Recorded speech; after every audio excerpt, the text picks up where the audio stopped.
Business Podcast. I'm Kevin Deveci, your host. I am welcoming you to episode 45 today in the American Business Podcast. We are broadcasting live, streaming live from New York metro area, and we have a great guest today, Paul Pector with us from Long Island Care. Let me welcome Paul, and we'll start our conversation together. Hello, Paul. Welcome to the Hey, podcast. thank you so much, Kevin. It's a pleasure to be here with you and your audience. Thank you very much. Pleasure is all mine. So, how is your week going so far? How was your 4th of July? Well, the 4th of July was, as you could imagine, a little noisy because of all the fireworks, but having a 3-day weekend was very pleasurable, being able to rest because things in the food banking world right now are very busy. With the Yes. number of people who struggle to put food on their table increasing. How was your July 4th? That was actually great. So it was a great time to spend time with the family Hmm. and appreciate the Independence Day in the country. So that was really good. And just like you mentioned, it was a long weekend, so it was really refreshing. And now we are back in American Business Podcast. We had no streaming last week because of 4th of July, which we all appreciated and enjoyed it. So we are Sure. starting. We are back from 4th of July holiday, and we are kicking off the episodes for the summer with you. So I'm excited to have you in this episode. Thank you so much for being with us. Great. I'm happy to be here with you. Thanks for inviting me. Sure, pleasure is all mine. We have a lot to cover and many different subjects to talk about. We love to hear from you as well as our audience, of course. So, as a start, would you please introduce Long Island Cares and yourself for our audience and for our listeners to learn, please? Sure, absolutely. So, as you mentioned, I'm Paul Pactor. I'm currently the president and chief executive officer of Long Island Cares, the Harry Chapin Regional Food Bank. We provide over 16 million pounds of food to feed 318,000 Long Islanders who struggle with food insecurity. We've been doing this since 1980 when our organization was founded by the late singer-songwriter Harry Chapin. In addition to providing food and supporting about 360 community-based organizations with food and funding, we also provide a series of direct service programs. We have 9 locations in Nassau and Suffolk combined. We operate 6 of our own emergency food pantries to feed the community. A great deal of mobile outreach services to seniors, to our veterans, to children, to the homeless. We provide community education programs about nutrition and healthy eating, as well as a lot of work within government, looking at social policy, advocating for change. Our organization is rather an historic organization. We were the first organization on Long Island to address the issue of hunger, and we've been doing it now for 45 years. That's really exciting. Um, how did you choose your career? Well, my career, Kevin, started in 1976 when I was a student at the Adelphi University School of Social Work in Garden City. I received my bachelor's degree in social work in 1978 and did an accelerated master's degree in social work program in 1979, and then began my career. I chose social work because there's always been something about me, I guess, in my DNA for helping people in need. So, for the first 27 years of my career, I worked in the mental health system. I worked for a few nonprofit mental health organizations that addressed mental health, substance abuse, developmental disabilities. And in 2008, I switched careers and came into food banking. And it's been such a rewarding career for me. And as you may or may not know, this is going to be my last year as president and CEO of Long Island Cares. I decided after 17 years and 46 years of working that it was time for me to retire. And so I'm looking forward to that. But I love my career. I love social work. I've accomplished a great deal. I've worked with some amazing people, both in the nonprofit and for profit community. And I'm very anxious to see what the future brings with new, fresh, young leadership. That's what I'm excited about. Yes, I always appreciate Long Island Cares and your leadership. So I've been watching, following for a long time. So that's also an exciting news for Long Island Cares in terms of inviting a new leadership. And thank you for sharing these news with us in Sure. this podcast. Um, well, let's talk about your work a little bit, if that's okay. Hmm. How is your work? What are the exciting and challenging parts of your work on daily basis? Hmm. Well, that's a good question, Kevin. Every day there's something exciting and challenging going on at Long Island Cares. You know, when you work with 300 other organizations, and we're talking about working with thousands of employees that are, and volunteers that are part of these organizations, trying to feed people is not easy. On a daily basis, we're ordering, millions of pounds of food a year to distribute into the community. We're looking at the challenges that the population we serve are experiencing. And, food insecurity and poverty on Long Island, at least, has become uh, so prominent because of the affordability issue that Long Island is known for. The cost of housing, rent, mortgages, property taxes, school taxes uh, are very challenging for middle class families.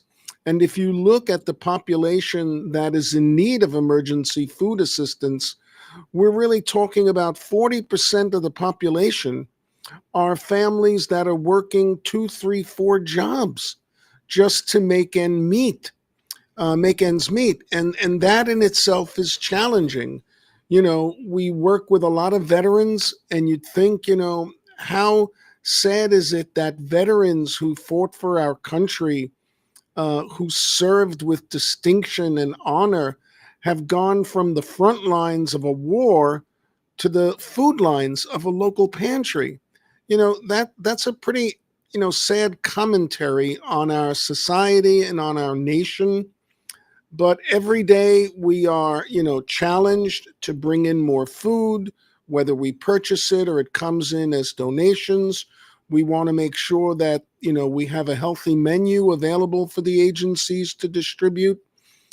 We've been very active in the last 6 months with the new Congress and looking at, major budgetary cuts to critical programs and services, which, you look at the Medicaid program, you look at SNAP, and the fact that there are hundreds of billions of dollars that are going to be cut from these programs. And it's going to result in yet another increase in the number of people. So, during COVID, we saw a big spike in the number of people that were coming to the pantries. In the last year and a half, because of affordability and the cost of, goods, we saw a 30% increase in the number of people. That was another 65,000 people utilizing the system. And now, as a result of the cuts to the SNAP program, we're probably going to see another 12 to 15,000 people coming to the pantry. So this creates a challenging environment for us every single day. Yeah, these are the big numbers. It Yeah, also shows how important is the mission of Long Island Cares as well. That we are also this is a great opportunity to talk about it and share these informative content with our audience. yeah, I truly appreciate it. sure. Um, so when there are actually a lot of nonprofits nationwide as well as in our region, Hmm. and I also, in my own capacity, from the technology and business software point of view, I work with many different nonprofits as well. So some are doing well, some are struggling. They all have great missions in their own category. They always try to create good and serve communities in Hmm. their own lane.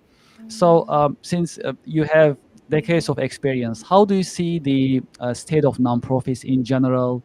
What type of challenges are they having based on your observation, and how they can actually serve communities better Yeah, in a more effective way? yeah, In your that's opinion? another excellent question. First of all, I think the biggest challenge for nonprofit organizations today is going to be tied to fundraising. When you have an economy where people are struggling, working multiple jobs, people aren't able to donate or contribute as much as they would hope to be able to do that. So many nonprofits, including Long Island Cares, is seeing sort of a static income from fundraising. We're not able to predict that we're going to have a 20% increase in fundraising or a 10% increase in fundraising. Things right now are flat. People, let's say, Kevin, that donated $50 last year are now donating $25 this year. So I think it's going to be a significant challenge for the nonprofits to launch successful fundraising campaigns. I think nonprofits who rely on government for more than 85% of their funding are going to have a challenge as well, because although government continues to support nonprofit organizations and continue to pick up a good part of Medicaid costs and Medicare costs, uh, government is going to have to pull back as well and reduce the amount of funding that they can provide, and that's going to be government on the local, state, and federal level. The other challenge I see nonprofits having these days is maintaining a talented and strong workforce. Historically, nonprofit organizations haven't paid the higher salaries that people can get in the for profit sector. And so being able to provide a minimum wage of $15 or $17, although it sounds significant to other parts of the country where they're still paying $9 or $10 an hour, nonprofits have to pay more. We're seeing it here at Long Island Cares, where our minimum wage is $23 an hour, because you just can't attract and retain a talented workforce or work pool by not having the ability to provide them with a decent salary, competitive salary, good fringe benefits, certainly healthcare, the opportunity to work remotely, a few days a week as well. So between the workforce and retaining staff and a drop in fundraising and the possibility of less government funding, that's what we're seeing as challenges today in the nonprofit field. Um, let's talk about AI a little bit. It's a popular subject, and that's so we get the figures, right? So we have different subjects that we cover every week, and AI is the most popular subject. And when we look Sure. at the news and media in general, we learn something new every day about AI and different developments. So I like to learn about your take. What do you think about AI? How AI is um, affecting nonprofits and businesses in general, and what type of challenges are there, especially for nonprofits, to adopt AI in their own operations? Well, AI certainly seems to be on the mind of everyone around the world. It's become so popular. I know there's been recent articles written where economists are predicting that AI will replace a certain percentage of the workforce. Uh, I know in the nonprofit field, there are organizations that are beginning to experiment with AI to see where it can be helpful. I know many people are using programs like Chat GPT to do some reporting and write letters and create speeches. Here at Long Island Cares, we have invested in AI programming in terms of our front desk reception area, where we're going to be automating a person's visit to the food bank. So they'll come in the building and they'll see a panel in front of them, and the AI chatbot will ask certain questions, like who were you here to see, and what's the purpose of your visit, and what was the time of your appointment. And then our AI chatbot will call us on the phone so we can go out to the front and welcome them. I think we're in the very early stages of AI. I know nonprofit organizations are sometimes reluctant to take a risk with technology because of the costs incurred, not just for hardware, but for software. But I think there's a lot of promise through AI. I saw the same thing decades ago with virtual reality, and I saw how that could be applied to working with people with physical disabilities. So I think AI offers a great opportunity for people who are disabled, especially those that can't speak, where they can create a presence, an AI presence, and carry on a conversation and learn. There are AI bots that could read books to you, that can, complete equations for you. So I think there's tremendous promise. But like everything else, I think we have to be cautious. You just can't jump into things. So maybe it's going to take another 2, 3 years until a majority of businesses, get into the AI movement. But one thing I believe is that it's coming, and you can't really push back much on it. Just like credit cards. When credit cards were introduced, people said, "No, no, I'm not touching this plastic money. Nah, this is not for me." Well, now most Americans, most people across the globe have more than one credit card. Yes, that's a great point.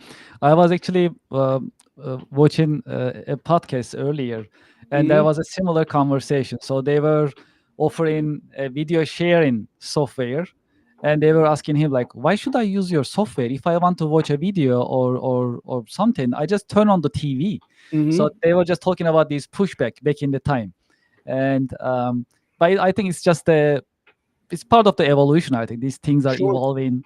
I experienced it myself. So we offer cloud-based software systems. Now it Hmm. is normal, but say 8 years ago, everyone was very skeptical. Why should I put my data in cloud? Is it safe? Yes. Who else is gonna see my data? Right. Now all we talk about cloud. Yeah. So that was very, it's also another example of how the change is actually Hmm. taking place step by step. So to your point, I'm sure we're gonna see this also in the case of Yeah. AI as well. Well, in your opinion, will AI replace jobs and Well, humans? that's what I'm hearing. Some of the research that's being done now, some of the opinion pieces that are being, published are, predicting that there are certain instances where AI could conceivably replace a position. As I mentioned a minute ago, we're going to apply AI to our reception area, where it's totally going to be automated. I know that, right now there's a lot of going on about telemedicine. Who would have thought 5 years ago, 6 years ago, that you were going to have an appointment with your physician or your therapist on your computer? No one, thought of that. No, I have to go see the doctor. No, open up your computer and you can see the doctor on your screen. So I think that there are things where AI possibly will replace certain workers. I've heard about in manufacturing, in the automobile industry, uh, possibly in publishing. So we're just going to have to wait and see. But is the potential there? Yeah, yeah. But some people are going to look at it as a good resource and not something negative. What do you do if you have high turnover in your organization? And some of the positions where you have high turnover, you could conceivably apply AI to it. And this way, you save the salary and the benefit, and you still get the job done. I look at it as akin to driverless cars. we're experimenting with that right now around the globe. I think it's only another 2-3 years away before people will go out and purchase vehicles that they don't have to drive. Just sit back and enjoy the ride. Yes, I think yeah, that's actually very interesting.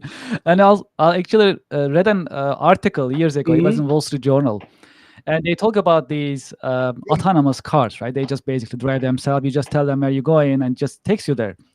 But then, to your point, it's gonna be a day that we won't need a car at all. Like, no need a car.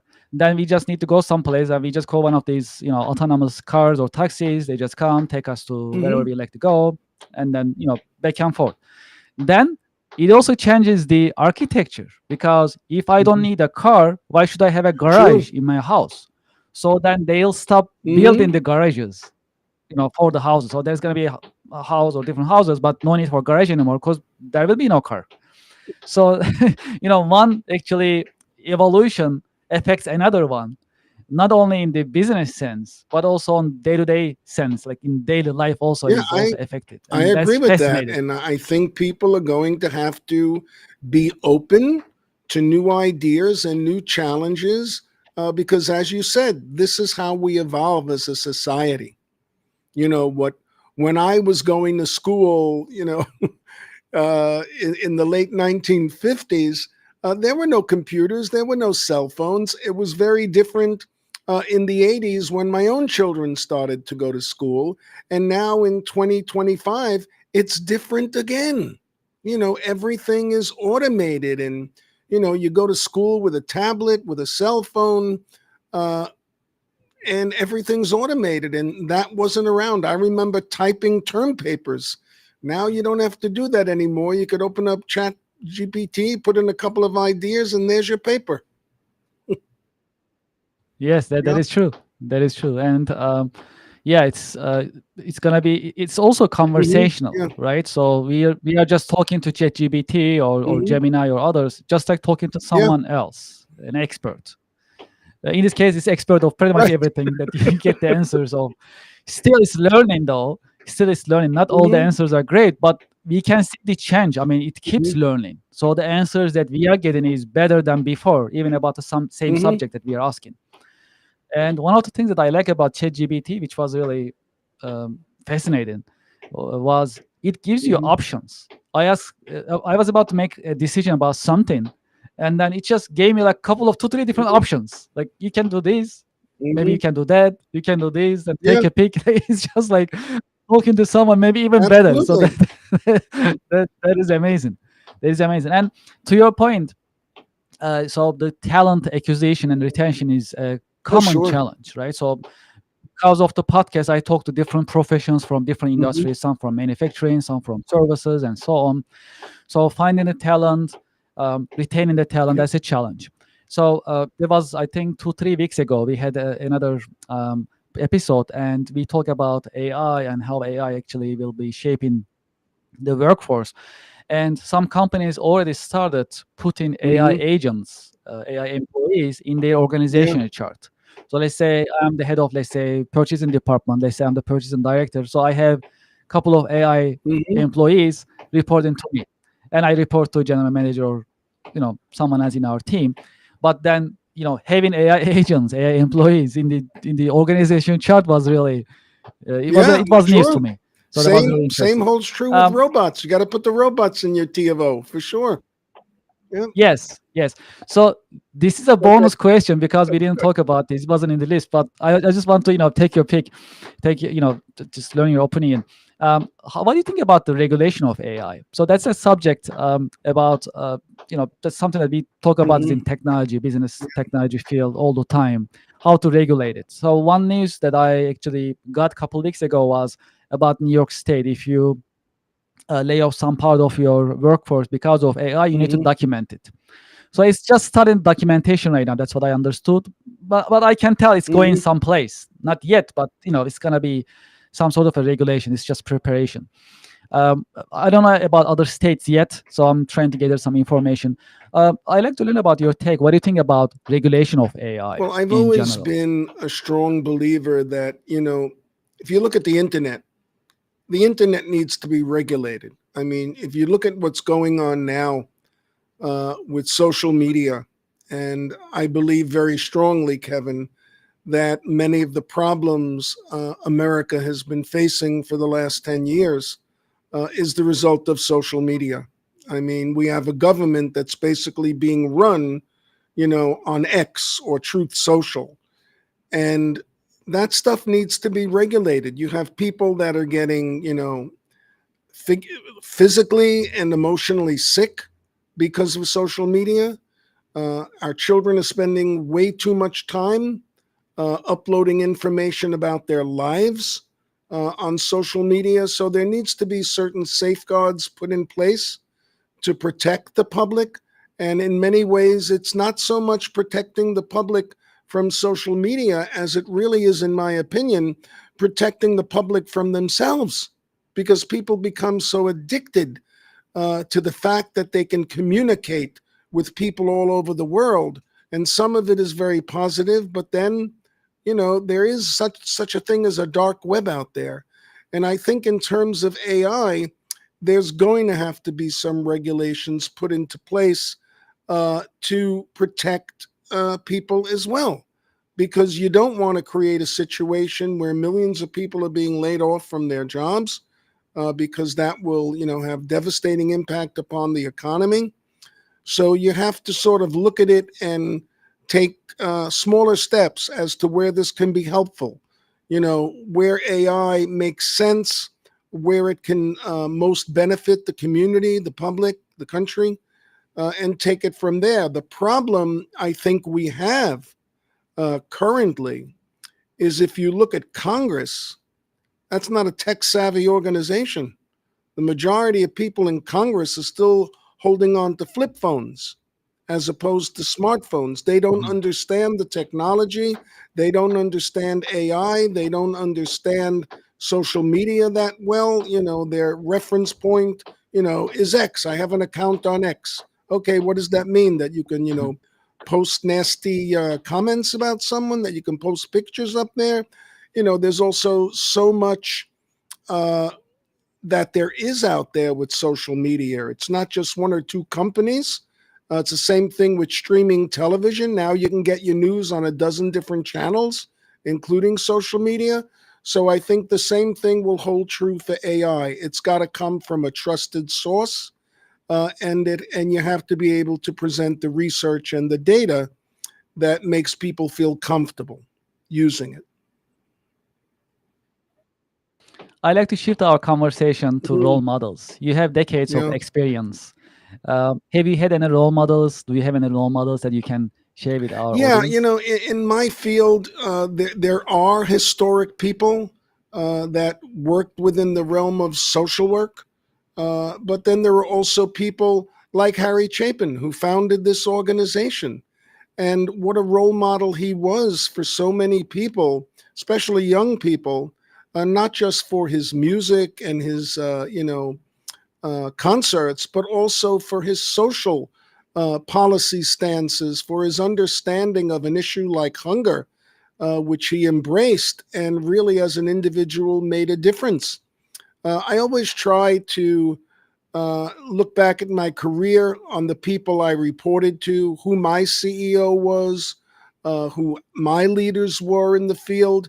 And I look back on them very fondly, because I learned so much from all of them. So, and I do hope in many ways that as I depart, that our young staff here at Long Island Cares might think of me as somewhat of a role model as they move forward in their careers. So, yeah, I had plenty of role models, both personal and professional. Yeah, this is very exciting. You are one of my role models. I Thank can you. tell you that. Yeah, of course, of course. It's an honor to have you in this podcast. And do you have any career lessons learned that you can share with us? Career lessons. Yeah, I think so. I think, my career has been based on my willingness to take a risk and take a chance. And I encourage people, regardless of where they work, nonprofit, for profit, that, if you see something that needs to be changed, say something, take the risk, make a proposal. Maybe we could do things differently. I think it's important for people to think creatively outside the box, to strive for innovation. And then, in terms of leadership in my field, I think it's very important for people to listen. We all do very well in the nonprofit field, especially at the top levels of talking. But I think we could do a little more, less talking and more listening, to hear from the people we work with, to hear from the people we serve, the people who fund us. So I think between listening and being able to take a risk and be the most creative self that you can be, that would be my lessons. Can you tell us about your interest and passions outside of Well, work? outside of work, I do, love to go to the movies with my wife and my family. We have 2 dogs that we're raising, and so that's a great passion of mine.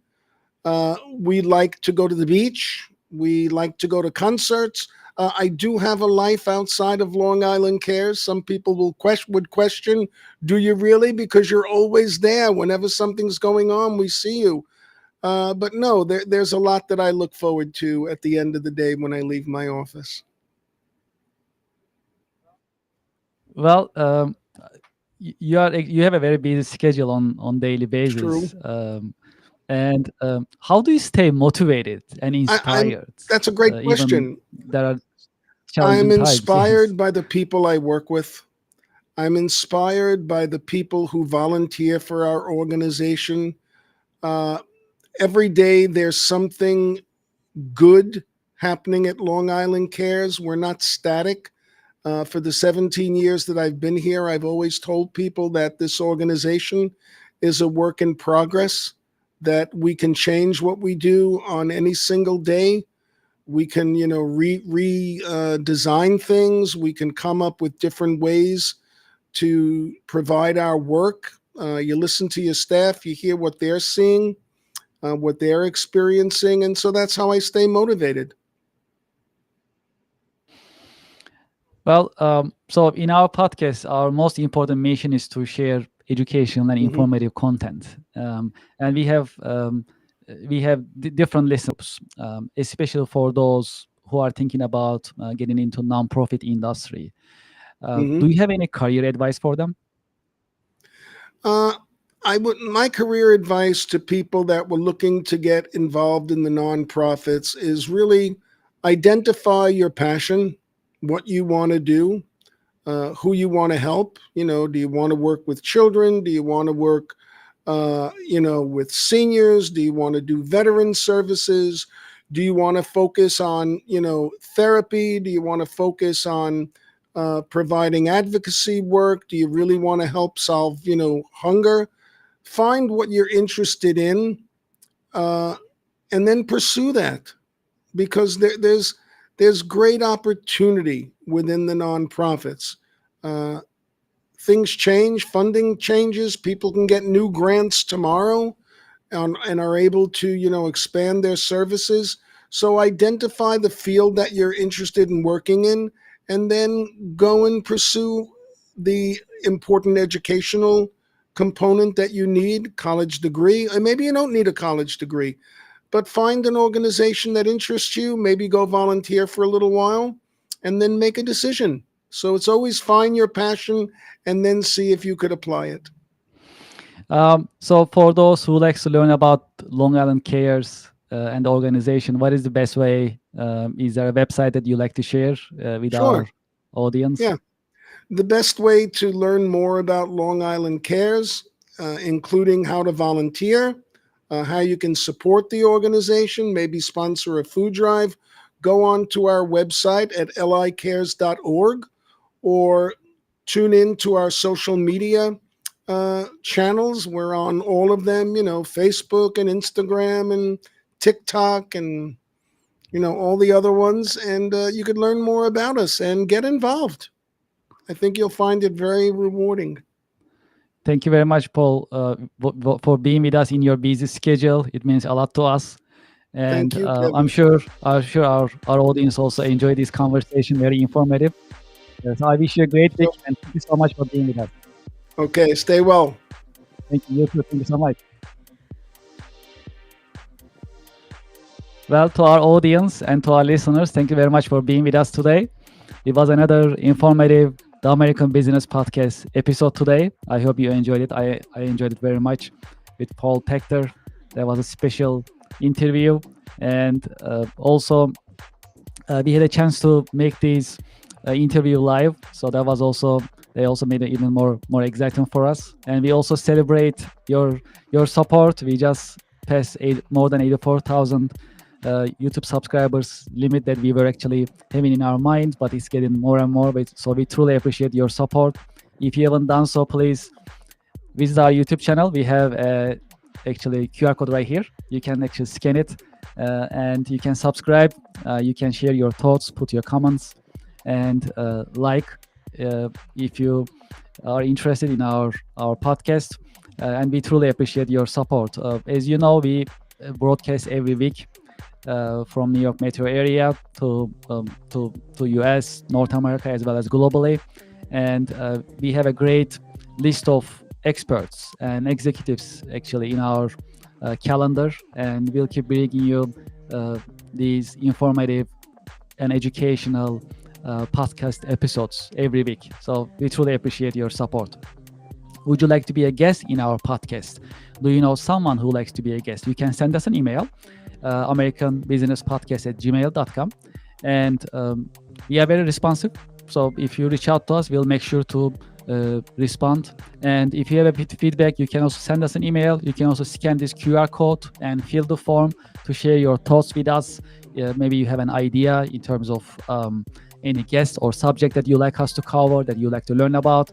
Please let us know. Send us an email, scan this QR code, fill the form, reach out to us. If you like to be a sponsor, if you like to advertise and promote your business, you can also send us an email, americanbusinesspodcast@gmail.com. We have great sponsors. You can see them in our YouTube channel. And we are getting more and more businesses coming to our business podcast to promote their products and services. We definitely welcome it. So if you're interested, you can also send us an email, and we can start the conversation together. Let's see, as I have also a couple of other notes that I need to share with you. Let's also pull up my notes and we can continue. All right, great. So you can also visit our website, americanpodcast.tv. When you visit our website, you'll see our schedule. That is basically the list of coming episodes as well as our guests and the subjects that we will be covering about. So I encourage you to visit our official website as well, americanpodcast.tv. And we have a sponsor, IPVanish VPN. If you are looking for a VPN, IPVanish is a great option. I also use IPVanish. It's a solid system. You can use this link that I have on the screen, and you can learn more about IPVanish VPN. And if you like it, you can subscribe to it.